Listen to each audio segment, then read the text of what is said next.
Hello, this is our second tutorial for solving equations algebraically for week 7 of our distance learning. And you can see that the examples are a little bit more complicated than last time. These will have both variables and constants on both sides, so more isolating steps on these. I'm going to start off with problem number 1. I'm going to draw my line. Oops. And I'm going to notice here that on this problem, that once again, I'm going to look at my descent steps. There is no parentheses, so there's nothing to distribute. And if I look on my left side, I just have a 4x and a 5. I can't put those together because they don't both have x's or they're not both constants without. And the same thing on my right side. I can't put the 3x and the 6 together, so I cannot combine yet. So the next step is to isolate. And yes, I can combine. I like to start with my x's. I want to get my x's together. And I usually like to put my smaller x's and bring them over to the side with where there's more x's. So if I'm looking at between the 4x and the 3x is fewer, so that's the one I'm going to move over. I'm going to move it over to the left side. And again, we do this with plus and minus using opposites. So the 3x is positive, think of that as a plus. Opposite of that is a minus or a negative.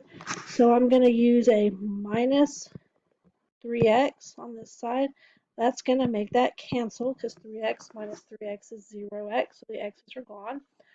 But remember from before, we have to do the same thing to both sides.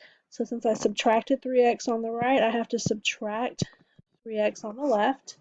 So then I just do 4x minus 3x, or 4 minus 3, basically, is 1, but I got to make sure to put my x with it. I didn't do anything with the 5, so I'm just going to bring it down. There's my plus 5. I didn't do anything with the 6, so I'm just going to bring it down. So that's what I have left so far. I still haven't isolated my x, so I'm still going to look at what I need to move away. So on the side with the x, I've got this 5, and the 5 is connected with the plus sign. It's positive. So to move it to the other side, I'm going to use the opposite, which is a minus. So I'm going to minus 5. And again, that's going to make that 5 cancel because 5 minus 5 is 0, so it goes away. But I have to do it to the other side as well. So 6 minus 5 is 1. And what I have left on this side is my 1x. And 1x is what I want. I don't have to put the 1 in front, so that can just become part of my box because 1x is the same as x. So I just have x equals 1. I'm not going to do the checks on these today just because I'm running out of room and they're getting kind of long. But that was the isolate step with addition and subtraction. The divide step we didn't need because we didn't have any extra x's left over. So all we really needed on this one was the isolate. Now we're going to go down here to example 4. I'm going to draw my line. Same thing as before, no parentheses, so no distribution. And if I look at my two different sides, I've got a 3x and a 3, but they're not alike. They either both have to be x's or both without, so no combining on the left, and the same thing on the right. So once again, we're going to start with that isolate step, the plus or minus. I want to get my x's together. Now, some people always like to move their x's to the left, which would mean that you would move your 5x over. I tend to say I like to take my fewer x's and move it to the other side. So between 3x and 5x, 3x is fewer. So this time I'm going to move the 3x to the right. You can do it either way. I just like to move the fewer x's. So since the 3x is positive, the opposite of positive is minus or negative. So I'm going to use a minus 3x. That's going to make that cancel. But what I do to the left side, I must do to the right. So I have to subtract 3x from both. So 5x minus 3x is going to give me a 2x. Now that 1 I'm just going to bring down, plus 1. And on the other side, the 3 I'm going to bring down. I'm going to keep trying to isolate my x because even though I've got them together now, I don't have the x by itself. There's a 2 in front of it and a plus 1 after it. So I'm going to try to I'm working this isolate step.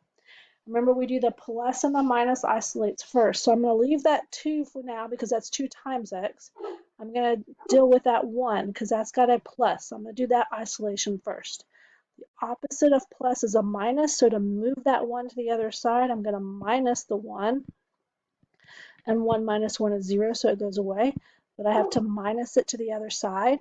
So 3 minus 1 is 2. And I'm just going to bring this 2x down. Almost done. Okay. So now I've got to get rid of this 2 in front of my x. Now remember, our last step on dsid is to divide, and it is an isolation step, but it's a very specific dividing isolation step, and that's what I'm going to use next, because that's 2 multiplied by x. And remember, we use opposite operations to move things away. So the opposite of multiplication is division. So I'm going to divide this side by a 2, and that's going to make that go away. So I just have an x left over, but I have to do it to the other side as well. So 2 divided by 2 is 1, and I have 1 equals x, which is the same thing if you want to write it as x equals 1 and flip it around. That's fine. These are the same thing. Now let's look at our last one, example 5. And we're going to run through the same dsid steps before. The first 2, once again, we're not going to use yet. That's going to be in our 3rd video with distribution and combining like terms. So there's no distribution because there's no parentheses, and there's no combining on this one. So we're going to start with that isolate step. Once again, I want to get my x's together. I always like to do my x's first, and I like to move the fewer x's. So between a 4x and a 2x, 2x is fewer, so I'm going to move it. The 2x was positive. The opposite of positive is negative, so think plus, minus. So I'm going to subtract it, or use a negative 2x. 2x minus 2x is 0, so that goes away. And I'm going to have to subtract it from the other side because you have to do the same thing to both sides.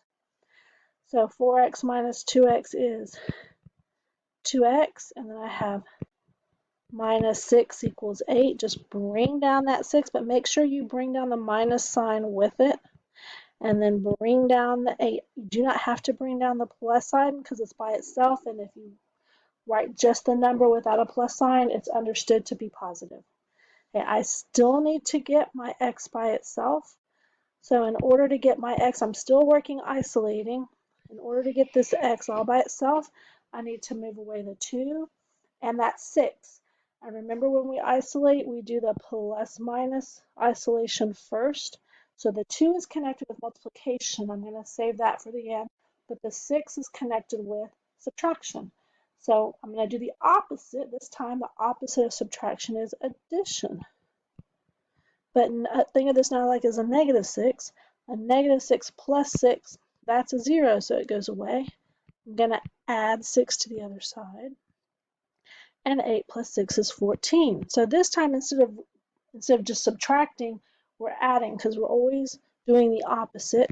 I'm going to bring down this 2x. Okay, I still want to get my x by itself. Now I'm going to take care of that 2. That 2 is being multiplied by the x, so the opposite of multiplication is the division. So this is where that last step, the divide step, comes into play. So I'm going to divide this side by the 2, and that cancels, or we can say it's equal to 1, because 2 divided by 2 is 1, so I have 1x. And on the other side, I'm going to also divide it by 2, and 14 divided by 2 is 7. So 1x equals 7, which is the same thing as x equals 7. And I will go ahead and check this one over here on the bottom just to show you how that would work. So I'm going to rewrite the equation like the original. I'm going to take out the x's like I did before and use a parenthesis to show that I took them out. But in their place, I'm going to put the 7 because that's what I'm saying that x is. X is really a 7. Okay, now I'm going to go ahead and keep solving this, or keep working this out. I'm going to follow my order of operations. I'm going to remember that in the order of operations we multiply first. So I'm going to multiply here. 4 times 7 is 28, and I'm just going to bring down my minus 6. But then I'm also going to multiply here. 2 times 7 is 14. I'm going to bring down my plus 8.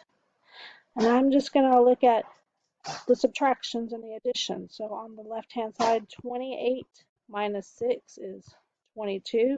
And on the right-hand side, 14 plus 8 is also 22. So I've got the same number on the left and the right sides, which means it balanced. So my answer of x equals 7 is correct.